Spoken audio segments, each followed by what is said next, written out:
Howdy, folks. What's going on? It's Outlaw Hatfield back at you one more time, late on a Monday night, but what else is new?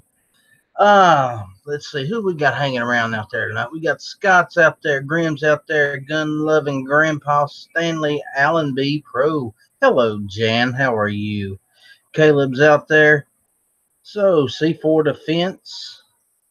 We got a we got a good start tonight.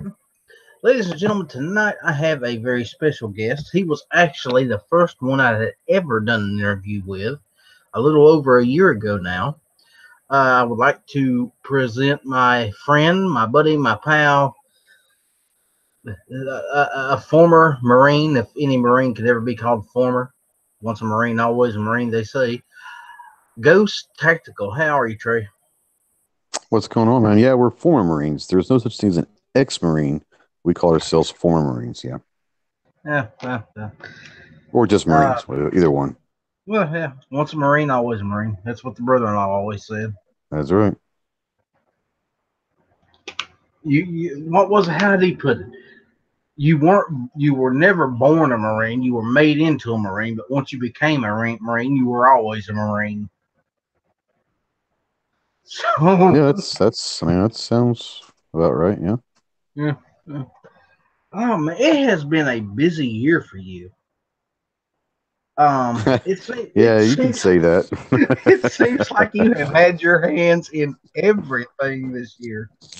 Yeah, Um, things have kind of, just taken off and blown up a little bit, and that's not a bad thing, but yeah, it's been a year, a year and a half, whatever it's been. Yeah, it it's been well, interesting. it's well, since our last interview, one on one like this, you have picked up many subscribers. You have went to two or three different Wanamaker shows. You've been to what Shot Show now once. Yeah, getting ready to go back in a couple months, yeah. So what's been the highlights for you? And then I was at NRA in May as well. So Yeah, what's been the highlights for you? the highlights for me the last year, honestly, it's just kind of the highlight for me is the mind screw that is what the hell's going on?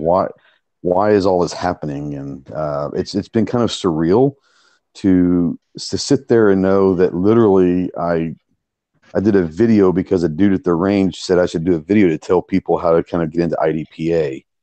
And then a year and a half later, or whatever it is, it's close to a year and a half later.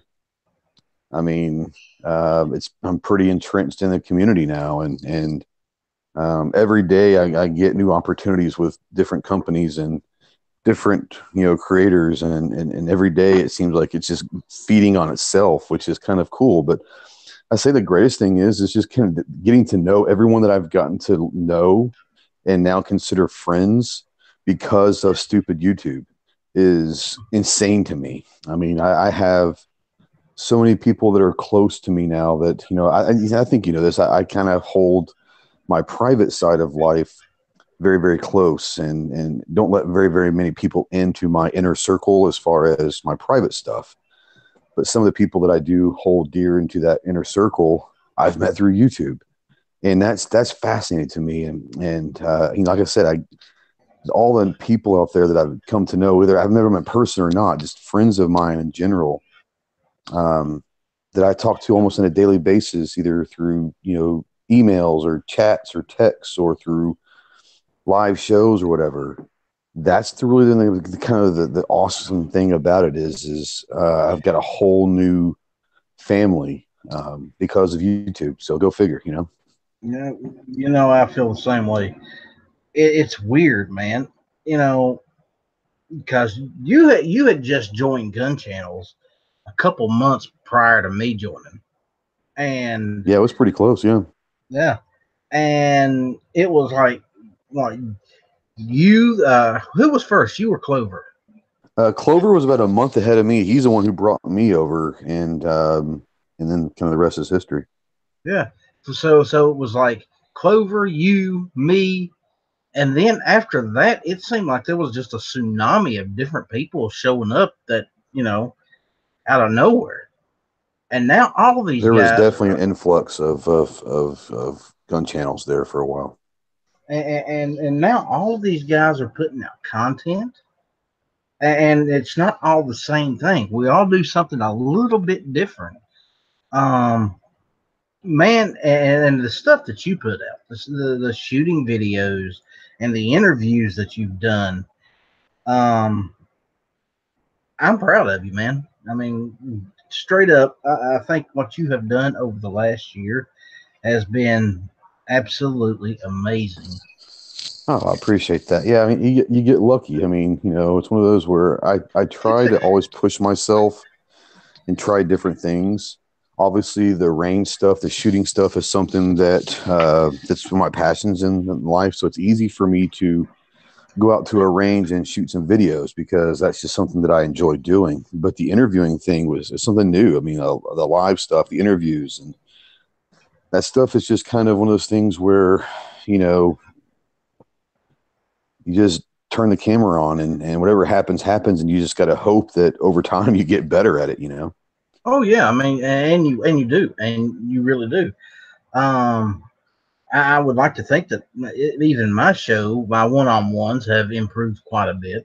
There's no Oh, help yeah. in when There's when no I do the doubt. panel chats. There's no help in that. That's just a crapshoot there. So, Exactly. Yeah. uh, No, I think the one-on-one thing is, I think that the most fun I've had in recent times, I should say, is when I decided to start the Armed Citizen podcast, and it's a produced podcast, comes out every couple of weeks, and it's a one-on-one interview with different people in the community and in the industry. I really enjoyed that because I never listened to podcasts. I never really kind of paid attention to podcasts, and the podcast is kind of starting to blow up where I'm getting interest now from some sponsors from corporate stuff that have contacted me that I've kind of held off right now because I wanted to make sure this is still my baby, and I don't want to feel pressured to go a certain direction because of money. So I've kind of told them no right now. But I mean, there's going to come a point in time where, um, you know, the fact that there are companies out there that want to associate themselves with the podcast, and it's not necessarily with me. I think it's just, I think it's the way we handle the podcast that people enjoy it. So that's the weirdest thing is I never listened to podcasts. I never got the reason why people do, but I also haven't lived in a big city in 20 something years. So I know a lot of people listen to podcasts on their way to work in the morning. Sometimes they have an hour drive, and it's crazy to me the emails that I get and some of the messages I'll get from listeners that aren't on YouTube, that aren't on Instagram, or aren't anything else. They know me through the podcast. It's awesome. So I mean that's been cool. I mean it's just one of the things. Like I said, you throw stuff at the wall, you kind of see what happens and what sticks. And I've been very very lucky that most of the things that I have done for the most part seem to work. So there will come a time when that won't be the case, but so far I've been very lucky. you know what, you call it lucky. I call it hard work on your part. Um, uh, I think that I have a better insight to you than most. Guys like me and Clover and several others who's you call the inner circle that has sat down and had conversations with you and know you a little better. We know what you put into that. We know we know what goes on behind the scenes and how much you've actually worked at it. Ladies and gentlemen, let me tell you, he's not somebody that just sits around, mopes around, and hopes something happens. He goes out and he makes it happen. Um, and the result is he's got a very successful channel and getting more and more successful by the day. I mean, um, and your podcast has taken off. Your Tuesday night shows are getting better and better, and the panels that you have on there are expanding. You're getting more and more people joining those podcasts on a weekly basis from all walks of life.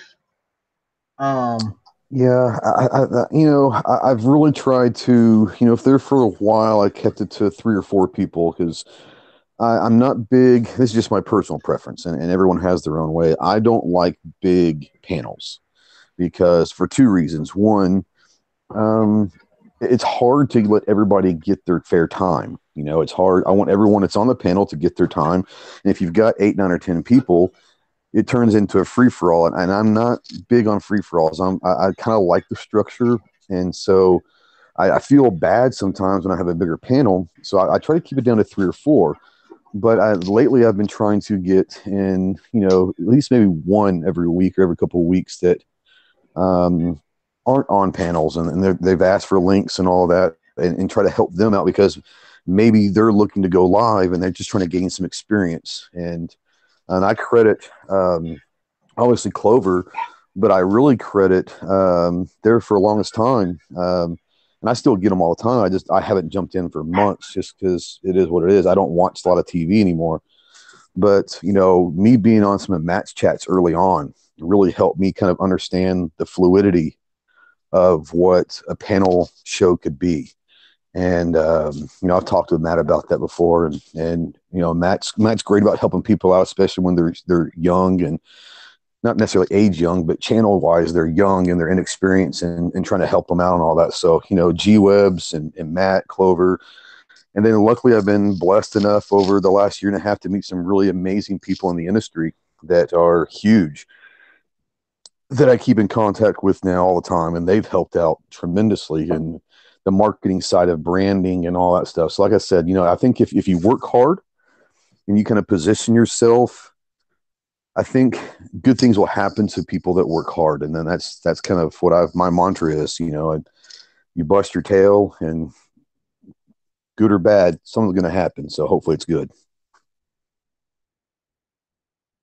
I'm gonna take. Yeah, I for one am extremely proud of you. I think that you have done amazing things. Um, and for those of you who don't know, and I've been asked about this a few times, where I got this logo of mine from.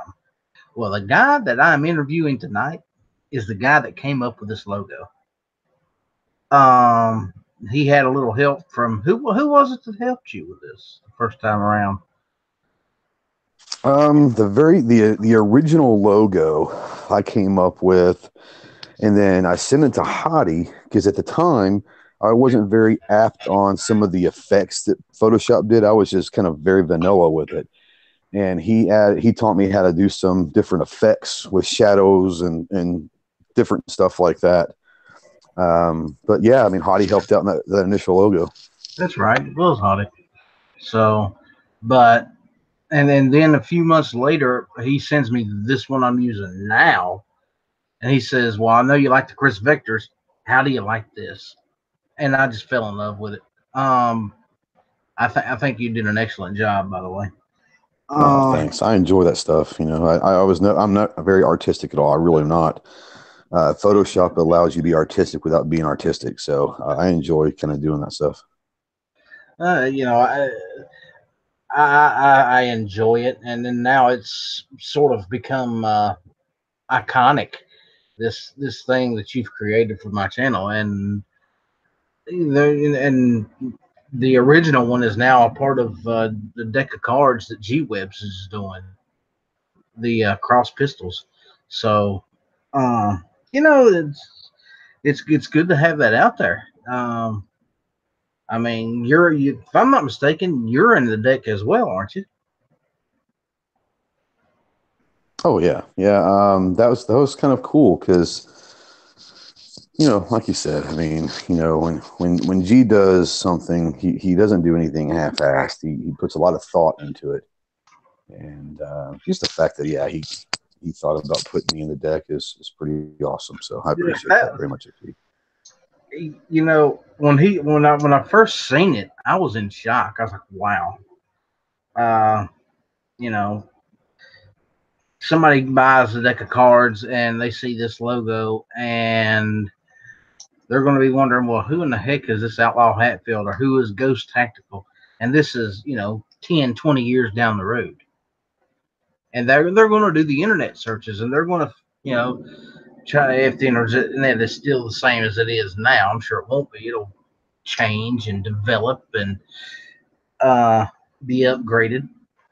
And they're going to go back and they're going to watch these old shows and they're going to realize that, man, these people were really fighting for something back then. They wasn't just talking the talk; they were walking the walk.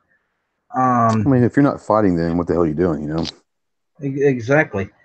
And you're in the forefront of that now. Um, some of the interviews that you've done, like with the Benghazi guys, uh, man, those were amazing. You And know, it's interesting because um, we talk about Shot Show and we talk about the NRA show and how they're industry events, and they are. That's what they are. They're industry events.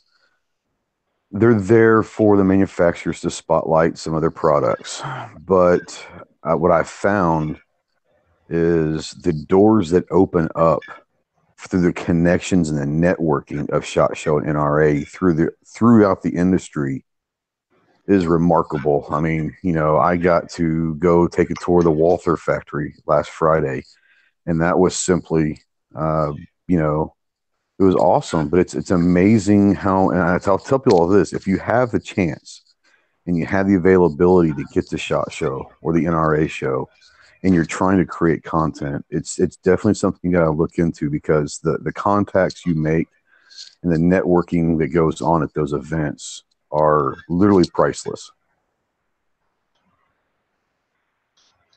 so, did you see anything at the Walther factory that might interest us in for the future?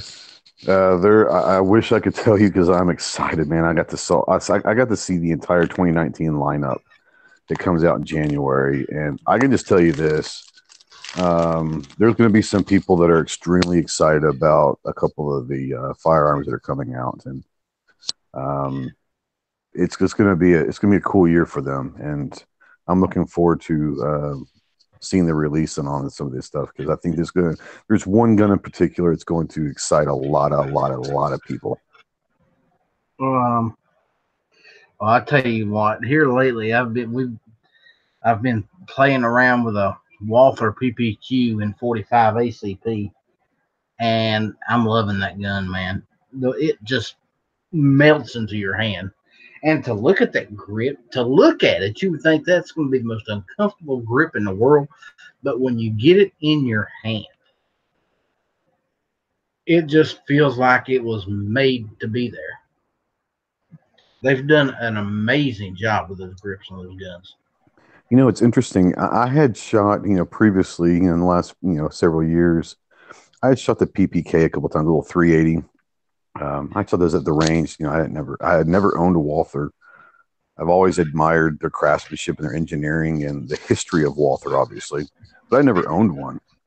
And I had shot a PPK before and really thought it was a great little 380, And obviously, we know James Bond was a PPK and all that stuff, but um, until I got this gun about a month or so ago, I always heard that Walther has great triggers, and I think people know me by now that watch my stuff know that my stuff that I put out there is my opinion. Whether people people always will kind of say stuff because they get stuff sent to them, but I'll always try to find something negative and all that. But I can honestly say the PPQ, the subcompact that I have, is probably the best out of the box stock trigger I've ever shot in my life. And you know how I feel towards the Shield. The Shield has been my carry gun for years, and it is, for me, it's kind of the holy grail of carry guns. And right now, this thing is taking the place of the Shield, and I don't put anything. I don't care what it is, who sends it, or whatever. When it comes down to my personal defense, I take that very seriously, and I'm not going to carry something for the hell of it. So the fact, like I said, you kind of know how I feel about the Shield, and Oh for yeah, something to kind of take care of the Shield and take its place, that just proves to me that it's a pretty dang good gun. It's a company that's been making firearms since well before World War One. so they know what they're doing. Oh Uh, yeah. and there's a lot of history there. I mean, the P-38, the Lugers, um, just many different guns that they have developed. And I mean, the PPK is absolutely iconic, mostly thanks to James Bond, I think. But it's one of those guns that you see it and you recognize it instantly. You know what Oh it yeah. is. Oh yeah. And it's been copied. And that's the great thing about a successful gun company is when people starts copying the design, you know you're doing something right. Well, and I think that you know my affinity for the Bred 92, the M9, whatever you want to call it. Oh yeah. There you can tell that there are some distinct design characteristics of the 92 that come from, if you look at an old P-38, you can definitely tell that there are some similarities in some of the designs on the Bred 92 from the Walther P-38. So, you're talking about some of these classic firearms that are taking designs from, damn near 100 years ago, or at least 75 years ago. That just kind of shows you some engineering that kind of ahead of the and in Germans and altogether. When you look at the German, not just in firearms, but you're talking, planes, engines, cars. Their engineering over there has been ahead of its time for forever. So there's some really great minds over there. Yep. So what's the future for Ghost Tactical? What do you got planned for the next Holy year? shit! I wish I could tell you. I don't know. Okay, how about Honestly, I just try to keep evolving, and like I said, there are going to be always certain staples that are going to be there. Whether it's the shooting drills, obviously the Tuesday show will always be part of the channel. I'm hoping that the podcast will be something that's always part of the brand. But I'm always looking. I'm always looking to change things up. I'm always looking to evolve. So I have no idea. I wish I did, but it's going to be fun one way or the other. Oh yeah. What do you have any big plans for the foreseeable future? You was talking about going back to SHOT Show. Anything between now and then you got planned? Actually, next week, Jaeger has invited me to come train with him December 1st and 2nd. So I'm going to head over to Tennessee and train with James for a couple days. And I want to. I'm one of those people where I will give the benefit of the doubt until I meet someone in person, and I will hold back my reservations on what I think of him as a person or as a personality until I actually meet him in person and train with the man. I'll train with anybody. I don't care if I like you or not. I'll train with anybody. I love to train. I'm always looking to improve my skills and learn as much as I can. So I'll train with anybody. But as far as me judging him as a person, I will definitely hold and reserve that judgment until I meet him in person. So I'm looking forward to that for sure. And see that's what sets you apart, man. Um, you always speak your mind. You say exactly what you feel, but you do it in a way that is highly respectful. And I've never known you for as long as I've known you to just come out and lay a judgment on somebody without getting to know the facts and without figuring out what's going on with them. You try not to. I mean, that's kind of what makes us who we are. Is I'm not a religious person. I think people kind of know that about me. I don't believe in religion itself. I'm not saying that I don't believe in God and all that. I just don't believe in religion. But I try to live my life kind of by that golden rule: is treat others as you would want to be treated. So I always kind of keep that in my mind, where if I see somebody in my initial judgment, and I'm usually a pretty good judge of character, I can usually tell pretty quickly if a person is good or bad. But it's difficult when it comes to the YouTube side of things, because you don't know if this is them or if this is a personality in a role that they play on YouTube. And so I try to sit there and say, I might disagree with 90% of what this man is saying, but I don't know him. I know the guy on the screen, and I don't want people to judge me just from one offering or two offerings or without ever talking to me in private or meeting me. So if I don't want people to judge me, then why should I judge them? And like I said, I may not agree with 90% of what Yeager says. I don't agree with a lot of things that he's done and the antics that he's done on screen. But I'll wait till judge until I meet him in person and hang out with him and get to know him and all that. So yeah, I'm interested to see. I've heard from a lot of people that he is completely different. Not necessarily his personality is different, but he's a different person in person because he's not that guy who's brash all the time. He's especially if you're training with him, you're talking firearms, you're doing this stuff and the other. He takes that stuff very seriously, which I do.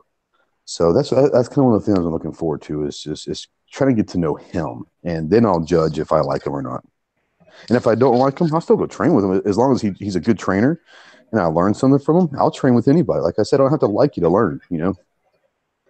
So, have you decided which weapons you're taking with you? Yeah, I'm going to take my Glock 19 and the Walther PPQ. Okay. Yeah, I'm going to take both of those, and yeah, I'm going to take both of those. I'll probably, I mean, I always kind of keep the shield in the truck now, so that's kind of like my truck backup gun. So I'll have that with me. So I'll have three guns just in case. But the ones that I'm going to probably do most of the shooting with will be the Glock 19 and the Walther.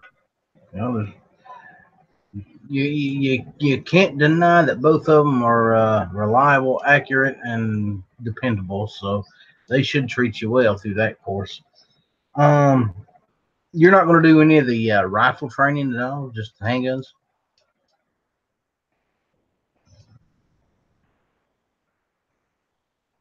I'm sorry, I was muted. Didn't realize that. No, this is fighting pistol, so this will be just pistol only. So it's going to be one of those that's going to be more geared around personal defense with your handgun. So All right.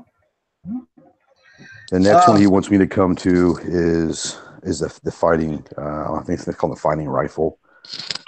We've already been talking about me coming to another one. If he says if you like it, you can always come back for as many as you want. But the next one I want you to take is this one. So, and then he also has talked to me about coming on over there and taking his instructor's class. That's like a 4 or 5 day thing.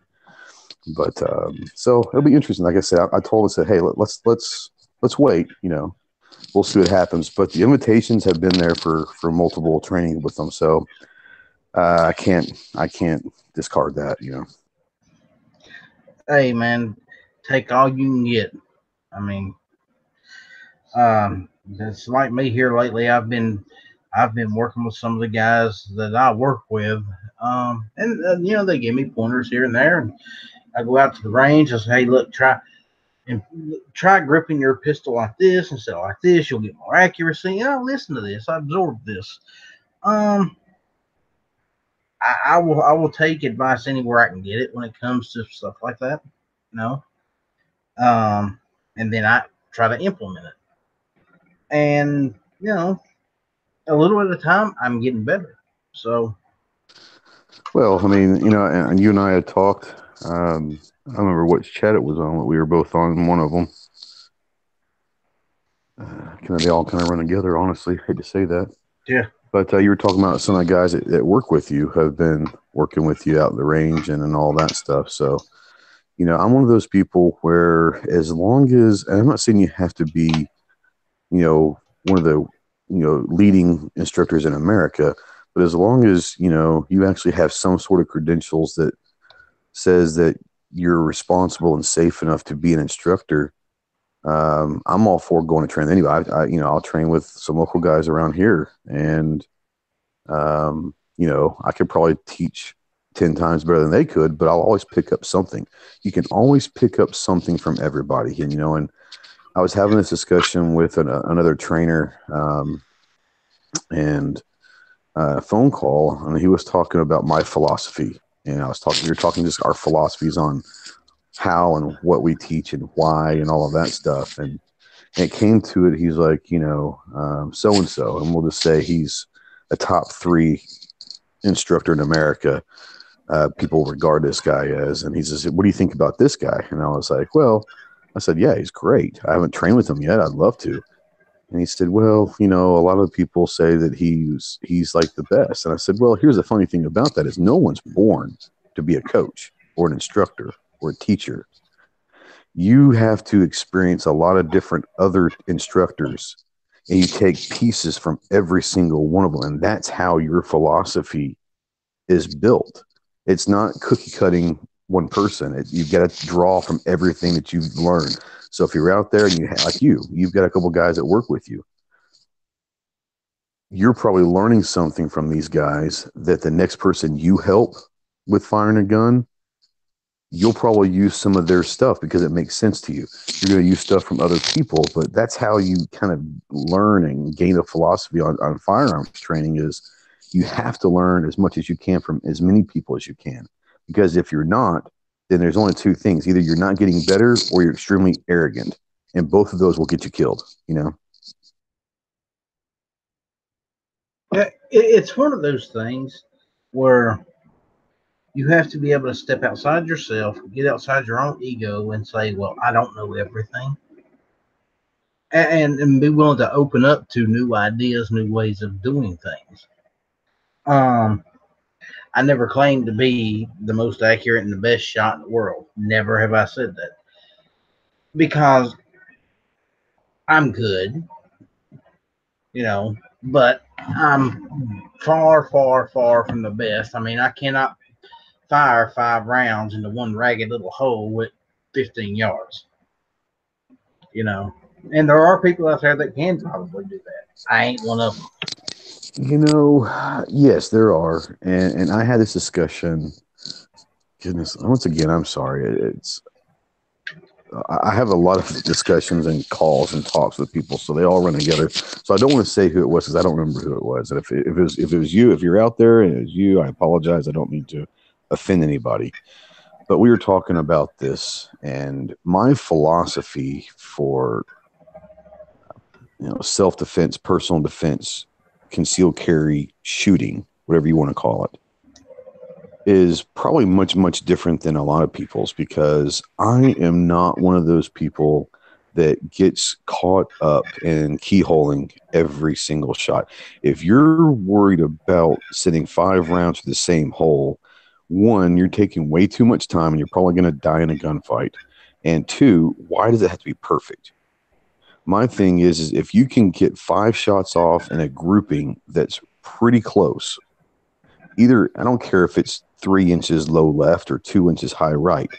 If you're aiming center mass in someone's chest and you can put 5 shots within an inch, inch and a half in a grouping, and it might be 3 inches low left of center cut, well, guess what? You're still hitting the rib cage and they're going down. For me, it's all about, and I guess it's kind of the Marine Corps in me. We were really,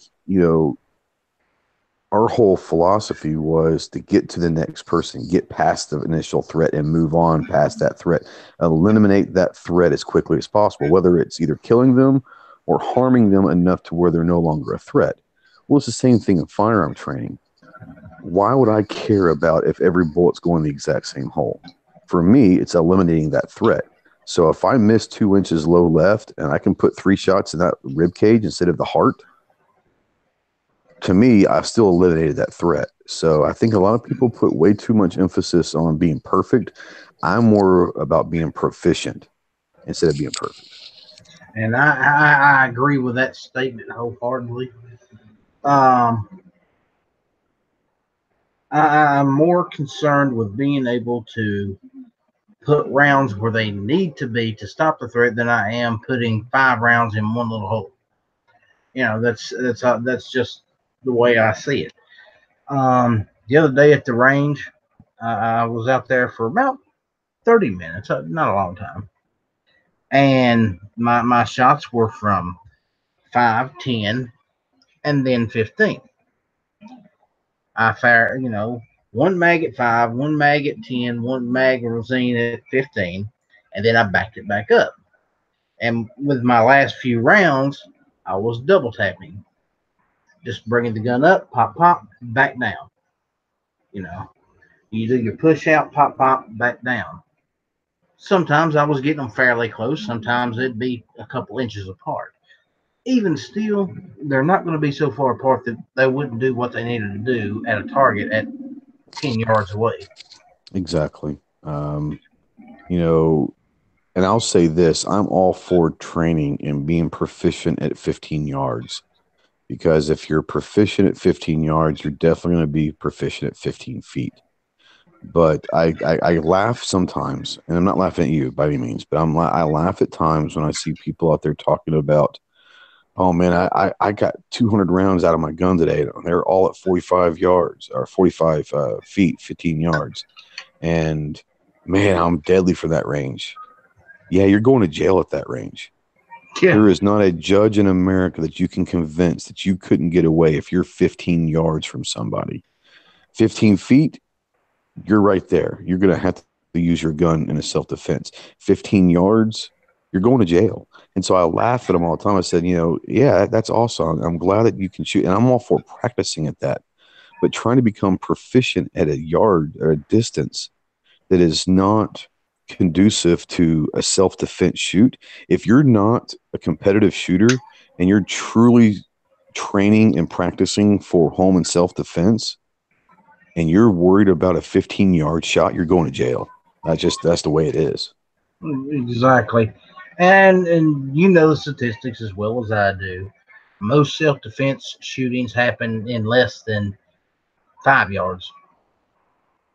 Yeah, So I think that they've said, and I don't know where they came up with this number, but it's been pretty much documented by the quote unquote experts of the legal side of things that 21 feet or 7 yards is kind of where the maximum comes into as far as being able to convince a judge and jury that it was a clean shoot. Because much outside of 21 feet, you have probably the opportunity to save yourself or someone without having to pull that trigger. So like I guess I don't know where that number came from, but that's kind of the standard out there as far as the legal terms are used. yeah, and like I said, in most cases, in a self defense shooting, you're less than 5 yards, Exactly. and, Yeah. and that's what 15 15 feet. feet. Mm-hmm. So you at 15 feet, you don't have a whole lot of time to make any kind of snap decisions, and a lot of times you might not even have time to use your sights properly. It's just going to be raise the gun, pull the trigger, and hope for the best. You Oh, know. for sure. Yeah, for sure. So, uh, And I and laugh and at people. And hopefully, well, go ahead. Sorry. hopefully at 15 feet, you're good enough to raise your gun and be able to put, you know, 2, 3 rounds on the center mass of a moving target. You know, You should now be able, in my opinion, if you practice properly and you truly care about being proficient with your firearm, because that's you'll hear me preach and preach and preach proficiency. You'll never hear me say perfect. I don't believe there is I don't think you want to be perfect. I think you want to be proficient. Proficient saves you. Perfect kills you. But I think that if you take your practice seriously and you really try to take pride in being proficient, you should be able to draw from concealment, get your front sight on a point on the body that you could be able to pull 5 rounds off in less than 10 seconds and hit a silhouette every time. If you can't, then call me. I'll give you some drills to work on. But I think, I'm serious. I think a lot of it is from 15 feet, you should be able to get your firearm in a position with decent enough mechanics to squeeze off 5 rounds in 10 seconds. That's 2 seconds per shot. That's a long time. But 5 rounds in 10 seconds and hit a silhouette target every time, I think that is exactly what your goal should be. and That's just my opinion. that's a good training drill. Sure. That right there is a great training drill, and mix it up. Don't just go for center mass chest shots. Go Mm-hmm. headshots once in a while. 1, 2, 3, It's that 4, old 5 aim small, chest. you One, miss two, small, three. Yeah, exactly. 1, 2, 3, 4, 5 chest, 1, 2, 3, 4, 5 head. You You know, know, there's a great drill that a buddy of mine that I train with here at home. We try to train at least once a week together, and we'll spend an hour or two out there and just going through different drills and just pushing each other. You know, because we're pretty comparable shots, and we shoot about the same speeds, and we shoot, you know, so we push each other to get better, which is great to have if you have a training partner. He's great for me, and that if you're out there, his name is Lance, and his channel is Off the X there on YouTube, and he's here in my hometown. But you know, I think a lot of it is we'll do a lot of stuff with like 3x5 index cards, you know, and if you can hit a 3x5 index card 5 times from 20 feet in 10 seconds, that's pretty solid. You hit a 3x5 index card, you're hitting what you want to hit, you know. a while ago you want better than that. You know, instead of a 3x5 index card, use a playing card. Yeah. You know, still same principle. You know, put 3 rounds in a playing card at 5, 10, 15 feet. Yep. Sure. Yeah. No doubt. Ironically, you say that. Little sneak preview for the December drill of the month will be a playing card featured drill of the month. Oh, really? Yes, it will. Well, and I tell you what we're doing. We were talking about evolving. I'm sorry, I don't mean to take over. I'm sorry. Go ahead and talk. You go It's ahead. your show. Yeah, go ahead. Something interesting that I guess, talking about always evolving and trying new things. Starting in December, I filmed mine yesterday, and he filmed his today. But we are taking the drill of the month to something a little bit different, and I'm actually working on also a sponsor. I've been contacted that we're going to be talking tomorrow that someone might be giving out some free steel to the winner each month. It's not indefinite, but it's not a definite thing, but they've contacted me. We're going to have a discussion tomorrow about that. So, but anyway, starting in December, the drill of the month is going to be a little bit different. It's going to be, I'll be doing the same thing I'm always doing, creating the drill of the month, finding some decent, cool little drills that are, anywhere from 6 to 12, 15 shots at the most or something like that. But what I'm going to do is I'm going to explain the drill and I'm going to shoot the drill. But I've kind of partnered up with Mike over NW Tactical. I don't know if you guys know Mike. But Mike is going to do a segment in each drill of the month, about a minute and a half long segment, talking about the mechanics of that drill and how you can mechanically and fundamentals with your grip and breathing and all of that, talk about how you can shoot this drill better. And the reason why we're doing this drill is because of this is the application into the real world. So the drill of the month is kind of taking the next step starting in December. So I'm looking really forward to that. And that's what I'm saying. Your channel is always evolving. You're always out there figuring something new out, man. What you've done is just amazing over the last year, brother. I appreciate you, bro. We are proud of you. People talk about how certain gun channels or people that do what we do form our little cliques. Well, anybody that knows me knows that I try to get out there and talk to everybody. I mean, I will do shows with the Scotsman and then Alan B. Pro and you and Clover. And I don't see myself as part of any certain clique because I like all of you guys and I love the information that you guys put out there. I just consider you all family. And then that's how I see that. And I don't talk to you on a daily basis. I don't email you or call you on a daily basis. But if I've got a question, I've got a concern. I'm always here, man. That's the thing is I'm always here. And I'm not one of those people that, there's a lot of people that don't like to share their personal emails or their personal cell phone numbers. I don't give a shit. I had a lot of help, obviously. I'm still young. I'm still small. But I've kind of come farther than I ever thought I would already. And I did that on the back of a lot of people's help.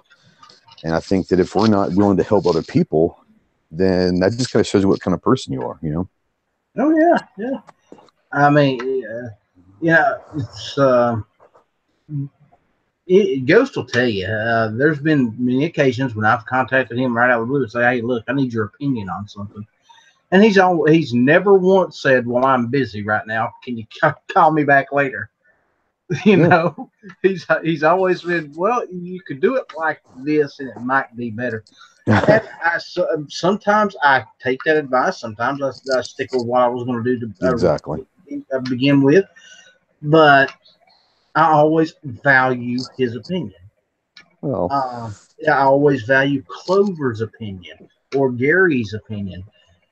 Uh, and it's because to me, these guys are my family. These guys are, and I've never met any of them face to face. it's a weird thing, isn't it? Yeah, it really is. But we've spent so much time in these chats together and after chats and just talking Mm-hmm. and not about anything serious. No, We no. know I we know try not to that be too serious. I we like to have a know good time, you know? we know enough about each other to know, hey, something's not right with him. He's off tonight. Give him a little space.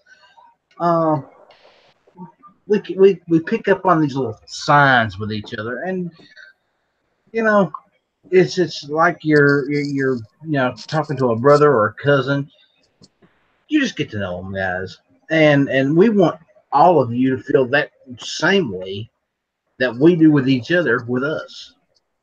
Well, I think, kind of going back to the clicks, I think everyone knows that, Clover and I are very close, and G and I are very close, and I mean, you and I are close, and Mike and I are close, and we have the Gun Channels crew, the Gun Channels family, that we always will have that built-in support system if anyone needs it. But I think you said it right. You also have to. You don't want to pigeonhole yourself into one clique, because our niche is kind of cliquish at times, and I'm on record of saying that, and I'll take heat from people from that. But it is very cliquish at times. But I think if you're always trying to expand the people you surround yourself with, I try to surround myself with people that are positive. And I had to get on Clover every now and then, and I'll have to call them out sometimes on a phone call. And I say, I think you're being a little negative, and I think you're playing a little pity game and all that, and I'll call them out. But I can Oh, do you've that done with the Clover, same. and he can You've done do the that with same me. thing. He can do that with me, and I can do that with him, because there's a trust factor there that we both know that we're out for each other's best will and best intentions, and we're not here to harm each other. It's to give criticism that. But if you look to expand that clique or your support system, and you meet people throughout time. I've become good friends with Michael Sedini last month, and he started Walk the Talk America, and he and I have some amazing conversations, and he's brought me to a position to where, um, I'm starting to trust people outside that inner circle of mine a little bit more, and I'll keep them at arm's distance away. But I'm starting to expand my trust a little bit, because I know that there are some really, really, really amazing people in our community. Not everyone's an asshole. Not everyone is an arrogant ego maniac that's out for themselves. There are some really good people in this world, and especially in our community, that 6 months ago I probably wouldn't have conversations with some of these people, because I figured, well, what do they want from me, or this, that, and the other. But there are some really, really, really good people in our community. Yeah, and there are those egotistical individuals in that range. But we don't we don't push them to the side. Uh, and especially our local Waffle House guys. I'll tell you what, and I was on Travis's chat last night. It was a great chat. We went for 3 hours, and it was just nice to hang out and just laugh, and. But I told Travis, and this is one of the things that I respect so many different people for so many different reasons, if that makes sense. I find myself amazed with people every day. And with Travis, for the one thing, he's a great guy. He's a great man. He's very genuine, and I don't give the good man thing to a lot of people. Travis is a good man, but the thing that endears me to him is he and I had discussions about his grandpa because his grandpa's a Marine. But every time he brings up his grandpa, I mentioned it last night in his chat, he smiles. And that just kind of shows you what kind of heart he has. You know, a man who's been dead for a while, but obviously left an impact on his life. Every time he brings his grandpa up, he smiles when he talks about him. That kind of just shows you what kind of person Travis is. That's a really cool thing, you know. Not trying to get sappy or anything, but I respect that from him. You know, we all give Midnight hell. We really do. But at the end of the day, he's one of the kindest individuals I think I've ever met. He's a great guy. He really is. Don't let this go to your head. I know you're out there, Midnight. Oh yeah, they're saying his head's going to explode in 3, 2, 1, done. yeah, pretty much. Now, there's just been some of the people that I've gotten to know. Patriot in the Dark. I mean, God, what an awesome person he is. I mean, but there's just, you know, Rupan, Calaveras. I mean, Obnoxious. Sarge at C4. Sarge is one of those that I love Sarge because he's so dry, but he's so damn funny. Exactly. But he's so dry. But you know, Sarge has been there, done it. He's seen, you know, the law enforcement side of things. I mean, he's very, very wise. But there's just everyone. I mean, there's everyone that's out there. I mean, like Pete. I tell you another cool thing about, you know, Guitar Man Pete. You know, Pete and I got to know each other a lot lately. And what I love about Pete is I like being a smartass. And I can rub people the wrong way. I don't mean to, but I just like being a smartass. Well, Pete will throw it right back at me. I fucking love that about Pete, you know? Well, see, that's all of us. I mean, we'll all dish it out and we'll all take it, you know? Mm-hmm. Yep. Well, I say all. There is a certain couple of individuals who you have to be careful with, but for the most part, hey, Clover's out there, two Hotties out there, C4's out there. What's up, Hottie? What's up, Clove? Philo's out there. So yeah, Fee. I tell you what, Fee's another one. Fee will keep you on your toes too. He'll call you out, and I love that. Oh yeah. You know, I expect people. If I'm saying something that may not be right, I don't know everything, but I'm sure as hell not going to try to pass myself off as an expert at something. But if I'm wrong about something, Fee will call you out on it, and I like that. I like people calling us out on things because that's what makes us better. Oh yeah, definitely. Well, you know what, Ghost? We've been going at this for a little while. I think we ought to open it up to the side chat there and see if anybody over on YouTube or Gun Channels has any questions for you. Let's do it. Or for me. So if you guys have a question, just go ahead and shoot it on out there, and we will do our very best to answer it for you. And over on the Gun Channel side, we have General Relativity, Ohio 45, Dead Horse, and Jimmy's is over there. So there you go. Hey, if you guys haven't checked out Dead Horse, he put a couple of awesome pics up the last couple of days over on Instagram. He's got some really cool stuff he's working on. So go check out Dead Horse on Instagram. Cool stuff. Dead Horse is always doing something cool. What's my favorite crayon? Gary says. Oh, Philo. Philo says he doesn't mean an ass. No, I love it. You're not an ass. That's what I'm saying. That's what I like about it is, you know, there are people out there that will, and not in a negative way, but they'll call you on something. You'll say something, say, well, I don't know, but I heard this, or I think that you're wrong about this. That's awesome. I love that. Because like I said, I don't know everything. I don't pretend to. I'm learning. I'm learning every single day, you know, so I love the fact that there are people out there that are a million times more knowledgeable than I am. And I think one of the only reasons why I've kind of maybe gotten bigger than some other channels is, I don't know, maybe I don't know what it is. Personality, maybe. I mean, I get a lot of people commenting that, you know, you're pretty funny, or you're, you know, this, that, and the other. Maybe that's what it is, but my knowledge level is not to the point to where most people are. I mean, most people know more about firearms than I do. And I love the fact that people call me out because I have to learn, and I'm always pushing myself to learn. And that's the thing right there. I never claimed to be an expert at firearms. I It's know the what I voice. No, Sarge I know has the what I know. voice. Sarge has the voice. Sarge has the mustache. That's Sarge's claim to fame is that mustache. Yeah, he's got a great voice. Clover knows me. The glass is always half full. And bless Clover, he's truly one of my best friends in this world.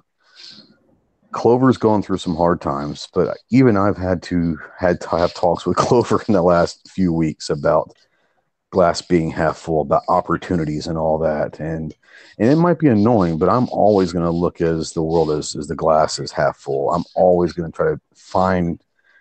I'm going to try to make silver out of shit as much as I can. Well, if that ever works for you, let me know. If I do that, then you'll know. Because I don't live too far from a horse farm, so you'll have plenty of silver, possibly, huh? Yeah, exactly. I'll ship it to you by the wheelbarrow full. I won't take much. I'll just take 85%. It's all good. Oh, that's fine. That's right. Well, I think Gary'd asked me my favorite crayon. My favorite crayon's got to be orange. Orange has always done me well. And the funny thing is, I don't like oranges very much, but I love orange crayons. Is that weird? Do the orange crayons taste like oranges though? Well, if they can make an orange that tastes like orange crayons, then that would be something different. Clover, no, I'll tell you what. Now, Clover makes a great point. He said empty glasses are a good reason to start a new drink, and I'll say that is true. Empty glasses is much different than a glass being half empty. An empty glass means you've got to go refill, which is always a good thing. Refill is always a good thing. But if you're looking at things as the glass is just half empty, then you're never, ever, ever going to be happy. And that's kind of my philosophy. I'm going to try to be happy because if I'm not happy doing something, I'm just going to stop doing it. I don't try to waste my time and my efforts on something that I'm not happy with. So it is what it is. Sarge out there has asked you out on a date, apparently. It's because he knows that after last night's chat, there's some stuff that came out in there, and I think that he thinks that my sexual orientation is different than what it is. But I will, as long as there's another human being around us and involved in that dinner, then I will definitely do that because I think that there's a chance that Sarge might hit on me if we're one-on-one, and I'm not up for that. I don't know. Sarge is a sneaky one, so. Yeah, no, I'm definitely. I would love to. Let's do it. We'll definitely go to dinner. That's for sure. Not a problem. I want to see videotape of that particular date. I've already got a picture of you lap dancing with Matt, so. I don't remember lap dances being involved. Oh, I've got the proof. I've got the proof. Was he lap dancing on me? No, you were lap dancing on him. I don't remember that. Oh, I've got the picture. Okay, I'd like to see that. Oh, if I can find it again, I'll send it to you. Calaveras out there says he tends to look at a glass half empty in expectation of the worst, with hopes for the best. No, and then that's fine. Like I said, I mean, I'm not saying that you're wrong if you do that. I'm just kind of always been those one that I expect good things to happen. Not because things are so bad that it's got to get better. I think things are really good, but they can always get better. And I'm always looking to push myself. Once again, it comes down to, I think you get out of life what you put into it. And if you try to stay relatively positive as much as you can and you work hard, then you have to succeed at something. I don't know what that is. Everybody's got to find their own thing that they're successful at. But I think that as long as you're pushing yourself and you're staying positive at all times, how can you not succeed? William Trader out there has a very good question. Where do you guys find the time for all this? How would one get involved if they don't have many firearms or time? William, my advice is this: you just do it. That's the answer right there. You just do it. Yeah. I have done some, uh, video shoots where I'm out there with a gun and I'm shooting, or I'll be with Night Strike at his house and we'll shoot some. I don't have a whole lot of guns. I really don't. In fact, I've got in total, I think 7 or 8. That's it. I don't own a lot of guns. It's just you have to be willing to turn on a camera, and that's the big thing. Being willing to turn on the camera and say what is on your mind. Um, Most of the content that I do personally is just like this. It's either a one-on-one conversation or it's a panel chat.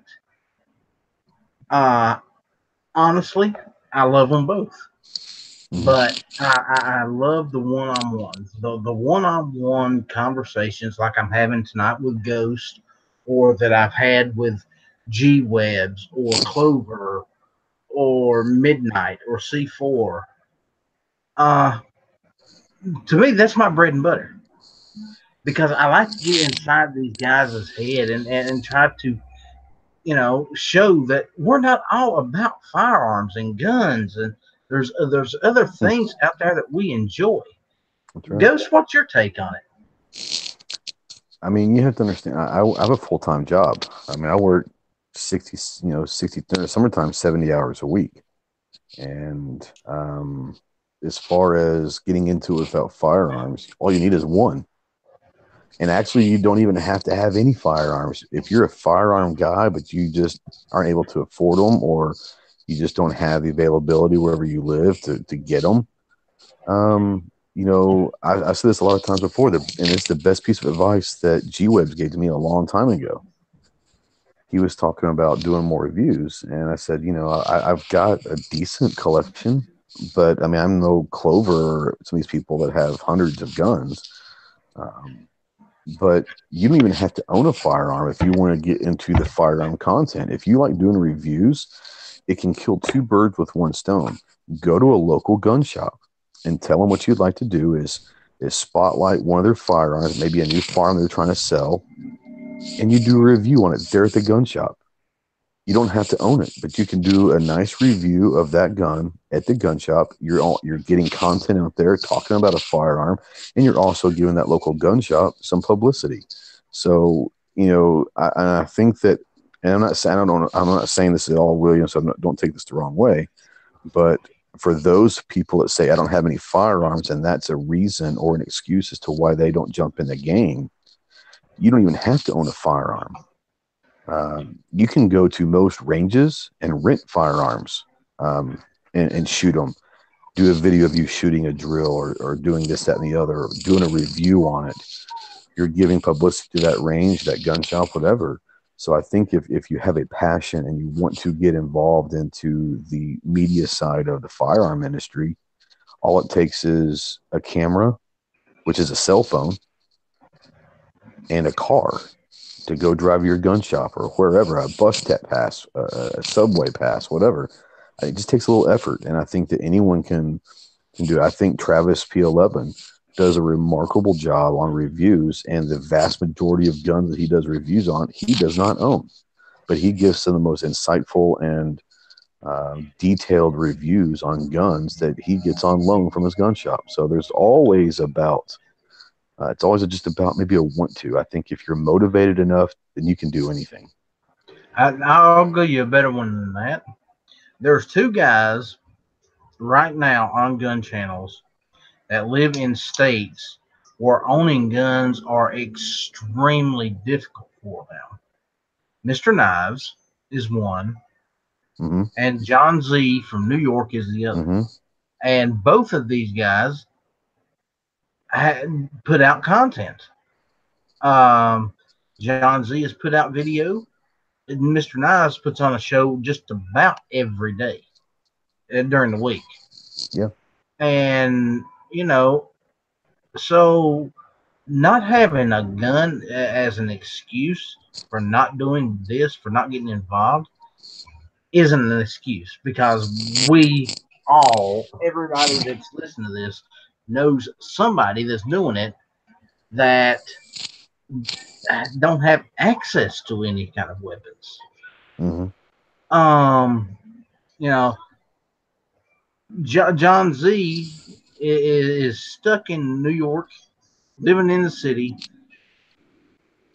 and has no access to any kind of firearms. Well, he's got his block, but his block is just a Right.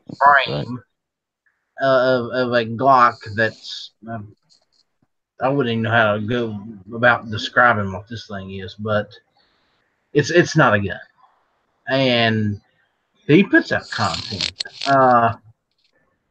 So you can do it, and here's the great thing, William, is you've got right now in this room there are 27 people watching this show,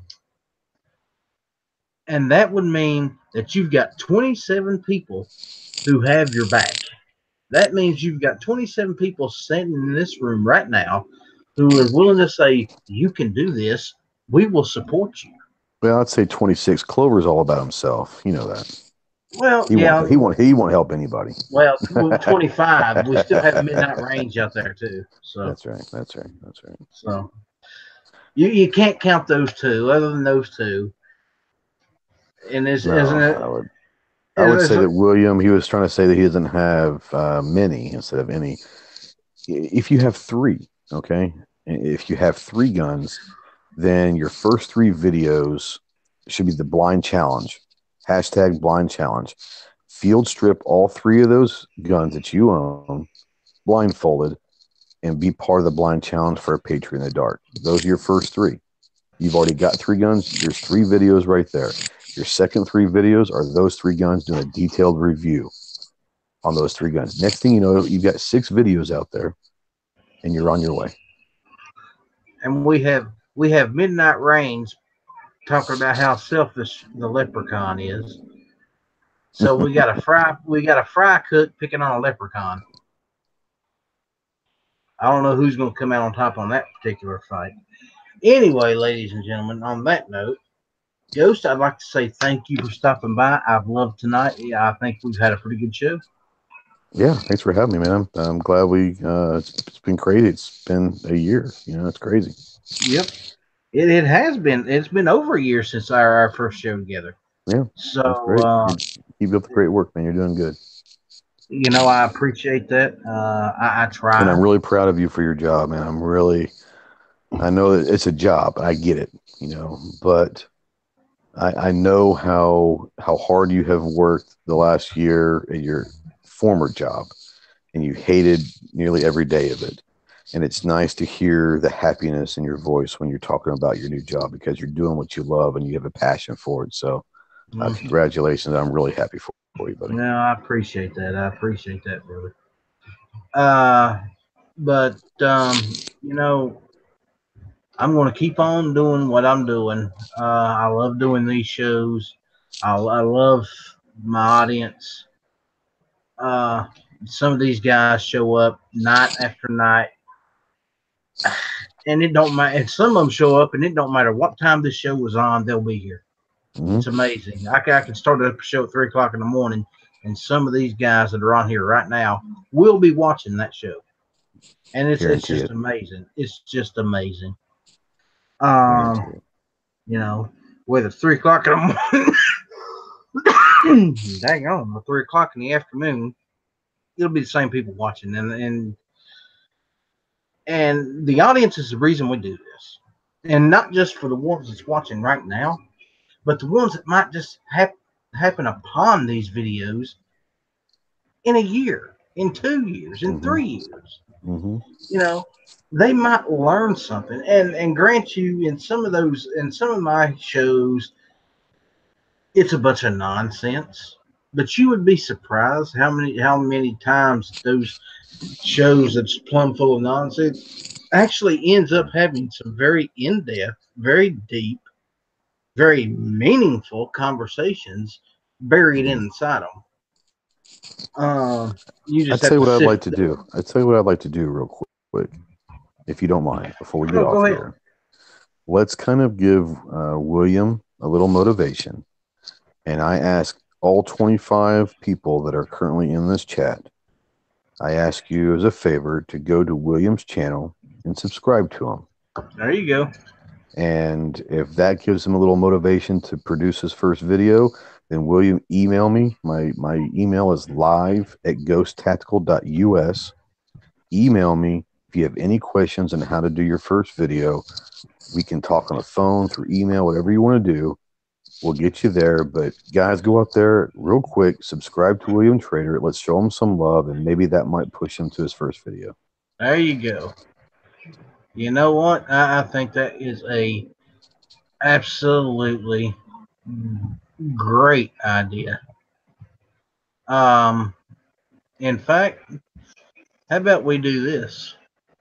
How about I get William on my show at some point? I think that would be great. I think, Travis had mentioned earlier, and I think a lot of time when it comes down to it, I think one of the best ways to get comfortable talking in front of the quote unquote camera is to be on a lobby or a chat or a show on a panel, because you're kind of forced to talk and think quickly. And if you can do live, then you can do produced, you know. Oh yeah. Um, it's doing the live stuff. Take care, Cal. Doing the live stuff can be nerve wracking at times. Especially when you're in a situation where you don't know where the conversation is going to go. Yeah, It's and have been in that situation on more than one occasion. You don't know where the conversation is going to lead, and you just go down that rabbit hole and you follow it to wherever it leads, and it's great, man. It's great. it It, is, and last night is a great example on Travis's show. We went home for 3 hours, 3.5 hours. And it didn't seem like that. It seemed like it was a 20-minute show because it was all great conversation. We went down 17 different rabbit holes. But that's what makes those great, is you just got a bunch of buddies talking, and wherever the conversation leads you is where you go. And that's what it's all about right there, is that's when you get to know people. And that's why I try to, what you see with me is what you get. I mean, I'm as open book as you can get. I mean, I kind of wear my heart on my sleeve. I'm an emotional guy. I'll cry, I'll laugh, I'll talk shit, I'll yell at people, I'll do all of that. But that's just me. And I think that the more you get comfortable in front of your friends and all of that, that's when you see the really good stuff in people, because they let their guards down. They let you into that circle, and they trust you that I can be myself. And you're only going to get that experience and that trust by doing it. um, I just posted William Trader's page link into the YouTube side, so you guys click on that link, go subscribe to him. Let's give him a hand up and help him out there. And William, my email address is at the bottom of every one of my videos. It's permanently there. If you want any kind of advice, you want to ask a question, go ahead and shoot me an email. It's the Outlaw Hatfield at gmail.com or Ellis Hatfield at gmail.com. Either one will get to me. If you're a member of Gun Channels, it's even easier. Go over and sign up to gunchannels.com. Send me a message there. I'll get back to you. You have a support system willing and ready to back you up. We'll help you any way you can.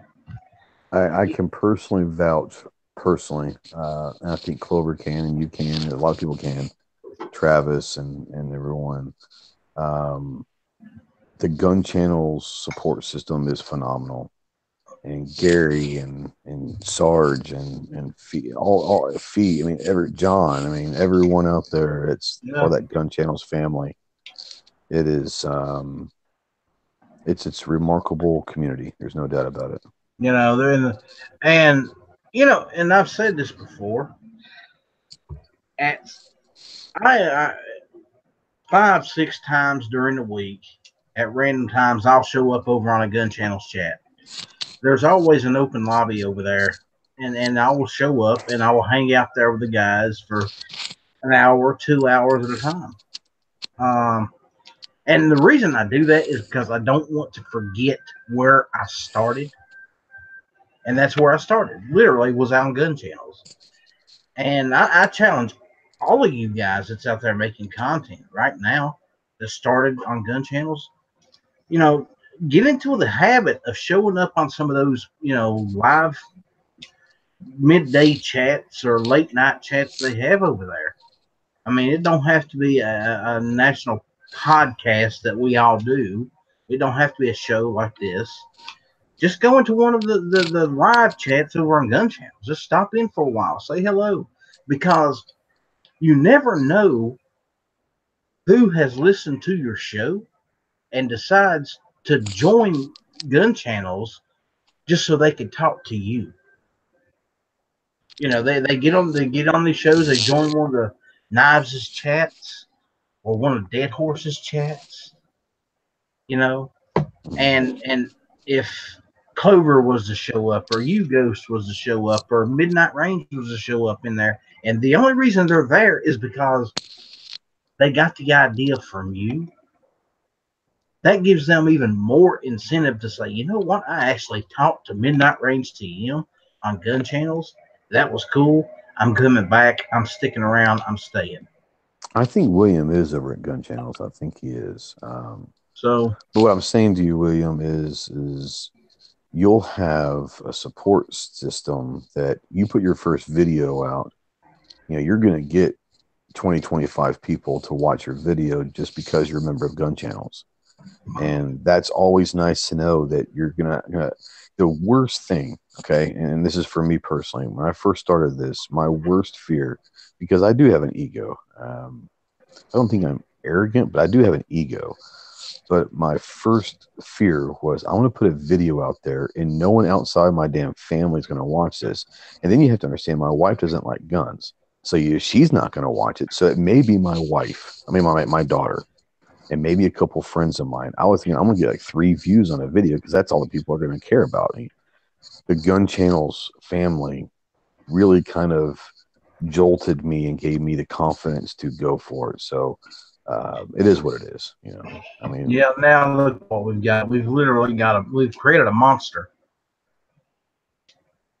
Now, what's that? now we've helped Oh, create a monster. Now he's getting high profile interviews and you know, here's you want to know the secret to these quote unquote high profile interviews? You can't be afraid of the word no. well, that and everybody thinks you're cute. Well, I am sexy, but it is what it is. I said cute. I didn't say nothing about sexy.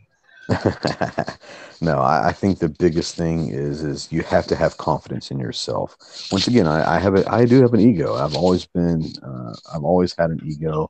I've always thought highly of myself, but not in an arrogant way. It's just I have confidence in myself.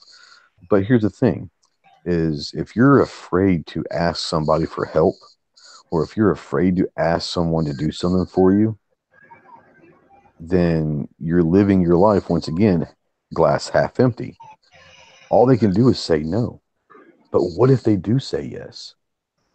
And now you've got someone that you never thought you'd ever be in conversation with, and you're spending a phone call for 2.5 hours with them, and now you're friends. And all it was because you sent them an email and said, I'm doing this, would love for you to be on the show. Let me know if you're interested. And they come back, and it might be 3 weeks later, but they say, yeah, I'd love to. You know, you can't be afraid of the word no. No is just going to make you stronger. Exactly. It's like I've said since I've started this show. I have asked a ton of people Mm-hmm. to be on the show. I can't force them to say yes, but I had one guy that I'm going to use as an example here. I'm not going to mention the name, but he had written a book, and I had reached out to him and I said, "Look, I'm doing this show. I'd love to have you on at some point in time. We can discuss something that we both love and enjoy." And his reply to me was, "I will be on your show if you buy my book." Okay. And I was like, Do I "Well, know this person? no, Okay. you do not know this person. Okay. You might know of him. He's very popular in the wrestling Because world. if I know him, then I'll chew him out for you. Because that's bullshit. Yeah, well, he's very popular in the wrestling world, Ah, okay. Then I don't know uh, him. and he flat out said, I'll be on the show if you buy my book." Well, that ain't the way this is going to work. Uh, I wouldn't have hesitated to promote the book, Yeah. but Yeah. but when that's the stipulation for you to be on my show, Yeah. Yeah. no, I don't need you. Yeah. You know, The the worst thing that you can do is to, once again, we're talking about surrounding ourselves with the right kind of people. And the worst thing you can do is to put yourself in a position to be used for whatever reason. If you choose to allow to help someone and all that, that's one thing. But if you allow yourself to be exploited for someone else's gain, then that's just showing that you don't have much self-esteem. So the fact that you said screw you, no, that shows a lot about what you're made of. Now, Vash out there says the greatest leaders in the world listen to others and rely on their skills. So very true. I can honestly sit there and say that I've always kind of, and it's never intended to be, but I've always kind of been one of those people that I'm not afraid to take charge. I'm not afraid of, if no one's going to step up, I'll step up. I've never had a problem taking the lead, but I think that that is a trait that either you have or you don't. And it's funny to me because we've had this discussion before, but you see these people talk about their leaders, and LeBron James, every time he's in an interview, says, being a leader, I'm a leader, I'm a leader. Dude, if you have to continuously tell people that you're a leader, you're then you're not. not a leader. Exactly. Exactly. True Uh, leaders never have to say a damn thing. They just do. And that's what the truly great ones are. The people that I hold in high regards of leaders that have impacted my life. They're not trying to be leaders. They're just doing, and they inspire others to follow. They inspire others to say, I like what he's doing. I think I'm going to try that. That's what being a leader is. And if being a leader is working hard, believing in yourself, like you said, taking advice from other people, learning from other people, and incorporating that into your life, and that helps the next person, that's what it's all about. and something else that goes along with that, I think, is understanding that people who you're trying to work with, who you're trying to teach, they're going to screw up, they're going to make mistakes, and they could make a whole lot of mistakes. Be Yeah. patient with them. It'll click Yeah. eventually. Uh, you know, a leader understands that not everybody learns stuff at the same rate as everybody else. Uh, That's right. it just you can't force things on people. They have to learn at their own pace, and it is what it is. So have Yeah. patience, you know, and instead of ridiculing, tell them they're doing a good job with what they are doing. And And that's here's the negative side of leadership, though, and this is where um, it gets hairy, because you have to be willing to call somebody out also. you have to be willing to call a spade a spade. And if someone's not living up to their end of the bargain or they're not doing what they're supposed to be doing, you have to be willing to lose a friend over doing the right thing. And I think too many people get caught up in being popular. And it's not about being popular, it's about doing things the right way. And I think too many people try to do the right thing, but that doesn't make you a leader. Sometimes doing the unpopular thing is actually what is needed in a situation. So I don't know how we got on leadership, but you know, leadership traits are found in everybody, and it may not be. There's people that are very much leaders that are not vocal leaders. You don't have to be a vocal leader. You could be a leader by your work ethic. You could be a leader by how you treat people, and you know, there's much more than just being a vocal. But I think that you do have to understand that there will come a point in your life if you put yourself in a leadership role that you're going to have to piss some people off to get what's good for the whole, you know. Oh yeah, exactly. Yeah, So it's give and take. It really is. Anyway, guys, I got to go to work tomorrow. I know Ghost has to go to work tomorrow. I do. So we're going to cut this one short. Well, short. We've been going for almost 2 hours. So, um, Ghost, again, I thank you for showing up tonight. I thank you for being on the show. I thank you for being such a great guy. And you mean a lot to me, brother. And I I do say appreciate you. I love you brother too, bro. because I I mean have it. no problem saying to other men that I love them, and you're one of the people that I do love. So Well, yeah, I appreciate you, buddy. hey, you know what? You know I've always got your back. Uh, I always have, always will.